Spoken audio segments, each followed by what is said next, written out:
আমি কত বড় আলেম হয়েছি, আমার মতো 10 লক্ষ মামুনুল হক জমা করলে ইমাম বুখারীর পায়ের ধুলাও হবে না। আমার মতো 20 কোটি মানুষ জমা করলে ইমামে আজম আবু হানিফা রাহমাতুল্লাহি আলাইহির পায়ের ধুলা হবে না। তো ইমামে আজম আবু হানিফা রাহমাতুল্লাহি আলাইহি যদি এত বড় আলেম হওয়ার পরেও তাকে নিগৃহীত হতে হয়, ইমামে মালিককে যদি নিগৃহীত হতে হয়, ইমামে আহমদ ইবনে হাম্বলকে যদি জুলুমের শিকার হতে হয়, ইমামে সুফিয়ানে সাউরীকে যদি দেশ ছাড়তে হয়, ইমামে বুখারীকে যদি মাদ্রাসা ছাড়তে হয়, হে উলামায়ে কেরাম, সব ছাড়তে হলে সব ছাড়তে হবে, কিন্তু ইলমে দ্বীনকে দুনিয়াদারদের সামনে অপমান করতে দেওয়া যাবে না।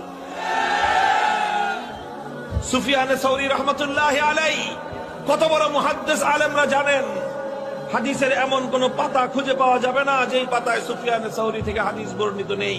ওনাকে দেশ ছাড়তে হয়েছে, নিজের জন্মভূমি। ইমাম বুখারী রাহমাতুল্লাহি আলাইহি ইসলামের ইতিহাসের আমিরুল মুমিনিন ফিল হাদিস।